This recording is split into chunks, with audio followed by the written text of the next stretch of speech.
گیا تمام منتظمین کو مبارکباد بھی پیش کرتی ہوں، اور اس کے ساتھ ساتھ تمام مزاحمت کی آوازوں کو میں خراج تحسین پیش کرنا چاہتی ہوں، چاہے وہ کتنی ہی کمزور، کتنی ہی توانا آواز ہے، لیکن جو بھی جس کیپیسٹی میں بھی جس حد تک بھی مزاحمت کا علم اٹھائے ہوئے ہیں، ان سب کو ہمیں سلام پیش کرنا چاہیے اور انکریج کرنا چاہیے۔ تو سب سے پہلے تو میں یہ سمجھتی ہوں کہ یہ بڑا ضروری ہے کہ ہمیں سب کو یہ ریئلائز کرانا ہے کہ یہ کوئی ایک پارٹی یا کسی ایک لیڈر کی کسی دوسرے اہم آمر کے ساتھ یا کسی بہت طاقتور شخص کی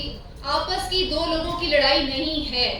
کیونکہ ہم بڑی آسانی سے اس کو اس طرح سے کور اپ کر دیتے ہیں کہ جی دیکھیے ہسٹری میں تو یہ پہلے بھی ہوتا رہا ہے، کبھی وہ جماعت زیر عتاب، کبھی وہ لیڈر زیر عتاب، کبھی ان کی باری کبھی ان کی باری۔ تو رہنمائی کی حد تک تو ٹھیک ہے کہ ہم ماضی کا حوالہ بھی دیں اور سیکھیں کہ ہم سے کیا غلطیاں ہوتی رہی ہیں، لیکن ہم اس کو جسٹیفائی نہ کریں یہ کہتے ہیں کہ جی ہمارے یہاں کا تو طرز عمل ہی ہے، تو یہ پہلے بھی ہوتا رہا ہے لہٰذا یہ اب بھی ہو رہا ہے، اور یہ دو لوگوں کی آپس کی لڑائی ہے اور یہ سیٹل ہو جائے گی اور ملک ایسے ہی آگے بڑھتا جائے گا۔ تو سب سے پہلے ہمیں یہ ریئلائز کرنا ہے کہ یہ کسی ایک سیاسی جماعت کی بات نہیں ہے، یہ ہم سب کا مسئلہ ہے، کیونکہ اگر ہم نے اس ملک میں رہنا ہے اور ہم اس ملک کو اون کرنے ہیں تو ہمیں یہاں پہ جمہوریت بھی چاہیے، ہمیں یہاں پہ آزاد عدلیہ بھی چاہیے، ہمیں یہاں پر آزاد میڈیا بھی چاہیے، ہمیں یہاں پر بہترین سیاسی ادارے چاہیے، اور اس کے لیے ضروری ہے کہ ہم عوام میں یہ شعور دے سکیں کہ یہ ہم سب کی ضرورت ہے۔ ہمیں عوام کو لا تعلق نہیں کرنا ہے کہ جی آپ اپنے گھروں میں بیٹھیں یہ جی دو لوگوں کے آپس کا مسئلہ ہے اور اس وجہ سے کوئی مسئلہ نہیں ہے، آپ اپنی کمائیں اور کھائیں، آپ کا کسی نے کہاں سوچنا ہے۔ تو یہ میرا بھی مسئلہ ہے، کیونکہ میں اگر میڈیا سے بلانگ کرتی ہوں تو میرے لیے بھی یہ مسئلہ ہے کہ ہماری جو اس وقت میڈیا انڈسٹری ہے وہ کس طرح کولیپس کر چکی ہے۔ ہم نے صحافت کا بہت ہی بری طرح سے زوال ہوتے دیکھا ہے۔ میں حیران ہوتی ہوں کہ آج بہت سے جو ہمارے صحافی ہیں وہ گودی میڈیا کہہ رہے ہوتے ہیں، تو یہاں کون سا میڈیا ہے؟ پہلے مجھے اس بات کا جواب دیا جائے۔ ہم دوسروں پہ تو تنقید کرتے ہیں، سیاستدانوں پہ تو سب تنقید کرتے ہیں، تو کیا ہمیں اپنے گریبان میں نہیں جھانکنا؟ کل مطیع اللہ جان صاحب نے بہت اچھے سے خود احتسابی کی بات کی ہے۔ میں تو سمجھتی ہوں کہ سب سے بڑا مسئلہ یہاں سے شروع ہوتا ہے جب ہمارا دانشور طبقہ جو ہے وہ بددیانتی کرتا ہے، جو انٹلیکچوئل ڈس آنیسٹی ہمارے یہاں ہے، اس سے ہم اس پورے ایجنڈے کو آگے بڑھاتے ہیں جو کہ طاقتوروں کو مفاد دیتا ہے۔ اور یہی مسئلہ ہے کہ جب ہم جسٹیفائی کرتے ہیں چیزوں کو، ایک کسی کے ساتھ برا ہوتا ہے تو ہم سمجھتے ہیں کہ جی اس وقت ان کے ساتھ ہوا تھا تو کوئی بات نہیں، اور یہی مسئلہ ہے۔ اب مطیع اللہ جان صاحب کا جو مقدمہ ہے وہ سب کو پتا ہے کہ کس قدر بوگس ہے، فیک ہے۔ میرا خیال ہے اس محفل میں جتنے لوگ بیٹھے کسی ایک شخص کو بھی یہ نہیں لگتا ہوگا کہ اس میں کوئی ذرہ برابر بھی سچائی ہو سکتی ہے، لیکن کیا ہم نے کر لیا ہے؟ کیا ہم نے کوئی پروٹیسٹ کیا؟ کیا مطیع اللہ جان صاحب کی کوئی ہیئرنگ ہوتی ہے ان کے کیس کی تو ہم جا کے کھڑے ہوتے ہیں؟ کتنے صحافی شہید ہوئے ہیں، کتنے صحافی لاپتہ ہوئے، کتنے صحافی گرفتار ہوئے، کتنے صحافی اپنی نوکریوں سے نکالے گئے، ان کے یوٹیوب چینلز بند ہوئے، لیکن ہم ہر دفعہ کیا کرتے رہے؟ ہم خاموشی سے دیکھتے رہے اور یہ سوچتے رہے کہ جیسے یہ تو کسی اور کا مسئلہ ہے، اور ہم یہ سوچتے رہے کہ جی یہ صحافی بھی تو اس پارٹی کا جو ہے وہ کارکن بن گیا ہے تو لہٰذا اس کو ٹھیک ہے، مار پڑ رہی ہے تو پڑتی رہے۔ اگر ہم یہی اپنی سوچ رکھیں گے تو پھر اس میں کوئی تبدیلی نہیں آ سکتی۔ ابھی امتیاز گل صاحب نے بڑی اچھی بات کی ہے کہ اختیار چھیننا ہے یا اختیار دینے کے حوالے سے بات کرتے ہیں، تو جس کے پاس اختیار ہوتا ہے وہ کبھی بھی اپنا اختیار خود آپ کے حوالے نہیں کرتا، یہ تو ایک انڈرسٹوڈ سی بات ہے۔ اگر ہوتا ہے، بات چیت ہوتی ہے، تو ہم نے ابھی تک جو دیکھا ہے وہ کیا ہے کہ معاملات سیٹل ہوئے، آپس میں بات چیت ہوئی، اور اس کے بعد پھر وہی ڈگر رہتی ہے اور اس کے بعد وہ چیزیں تبدیل نہیں ہوتی۔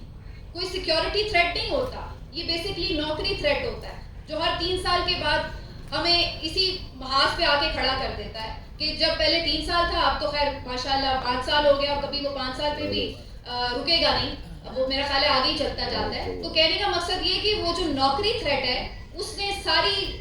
سسٹم کو، سارے آئین کو جو ہے وہ یرغمال بنا لینا ہوتا ہے۔ اور یہ تحریک تحفظ آئین پاکستان ہم بات کرتے ہیں، ہم تو آئین کا تحفظ نہیں کر پاتے۔ کہاں ہے آئین کا تحفظ؟ کیونکہ آئین تو ہمیں کہتا ہے کہ الیکشن فری اینڈ فیئر ہوں گے، ہوئے نہیں ہوئے، تو ہم آئین کا تحفظ نہیں کر پائے۔ آئین کہتا ہے عدلیہ آزاد ہوگی، ہوئی پہلے جو تھی اس سے بھی گئی گزری ہو گئی، 26ویں ترمیم 27ویں ترمیم بالکل آپ نے پر کاٹ دیا عدلیہ کے۔ آئین کہتا ہے کہ میڈیا آزاد ہوگا، ہے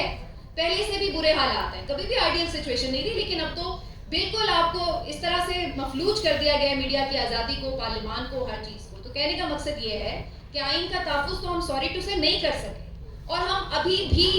اپنے اپنے جس کو کہتے ہیں ڈویژنس میں پڑے ہوئے ہیں اور ابھی تک بھی ہم اس پہ یکسو نہیں ہو سکے. تو میرا خیال ہے آغاز یہاں سے ہونا چاہیے کہ اس کو بلا تفریق سب کے اندر یہ ریئلائزیشن برپا کی جائے کہ یہ ہم سب کا معاملہ ہے, کیونکہ یہ ہم سب کا ملک ہے, اس کے ادارے ہم سب کے ادارے ہیں, اور اس کے لیے ہم نے ہر صورت جو ہے وہ جدوجہد بھی کرنی ہے, اور اس کے ساتھ ساتھ ہم نے ہر صورت اس بات کو یقینی بنانا ہے کہ ہماری آنے والی نسلیں یہ پرانی کہانیاں جو ہم سنتے رہے کہ جی پہلے ایسا ہوا تھا, پھر ایسا ہوا, پھر ایسا ہوا, اب یہ کہانیاں کہیں پہ روکنی ہے یا نہیں روکنی, ان کو کہیں پہ ہمیں روکنا ہے. تو اس کے لیے ہمیں ایک مشترکہ جدوجہد کرنی ہے, اور وہ مجھے ایسے نظر نہیں آتا کہ کوئی بات چیت کے ساتھ کوئی خود اپنے اختیارات جو ہے وہ سرنڈر کر دے گا. اس کے لیے آپ کو ایک وسیع پیمانے پر جدوجہد سٹارٹ کرنی ہے, اور وہ ضروری نہیں کہ جو اس کا آخری ہدف ہے وہ سب سے پہلے طے کیا جائے. میرے خیال سے اسٹیپ بائی اسٹیپ ہدف مقرر کیے جا سکتے ہیں کہ پہلے مرحلے میں ہم نے یہ کرنا ہے, دوسرے مرحلے میں ہم نے یہ کرنا ہے, اور الٹیمیٹلی ہم اتنے اسٹرینتھن ہو جائیں کہ ہم نے جو آخری ہدف ہے کہ جہاں پر ہم یہ سمجھتے ہیں کہ ایک کسی طاقتور شخص کے پاس تمام اختیارات کا منبع نہیں ہونا چاہیے, پھر ہم وہاں تک بھی جائیں, اور اسی سے پھر آگے جو ہے وہ میرا خیال ہے کہ ملک کے مسائل کا حل بھی نکل سکتا ہے. تو میری بس یہی گزارشات تھی. صرف یہی میں بات کہہ سکتی ہوں آخر میں کہ آپ سب کو ہماری طرف سے پوری سپورٹ ہے. صحافی برادری اور جو ہم لوگوں میں سے لوگ آواز اٹھا رہے ہیں, جتنا ہم مزید آپ لوگوں کو سپورٹ کر سکتے ہیں, وہ صرف آپ کو سپورٹ نہیں کر رہے, تو ہم اپنے لیے بھی کھڑے ہیں اور انشاءاللہ کھڑے ہوں گے. اور اس میں جس طرح کی بھی ہماری آپ لوگوں کو تعاون کی, کوارڈینیشن کی, کسی بھی طرح کی سپورٹ کی ضرورت ہوگی, انشاءاللہ آپ ہمیں ساتھ پائیں گے. آپ آگے بڑھیں, راستہ دکھائیں, اور قوم انشاءاللہ آپ کے ساتھ ہوگی. بہت بہت شکریہ.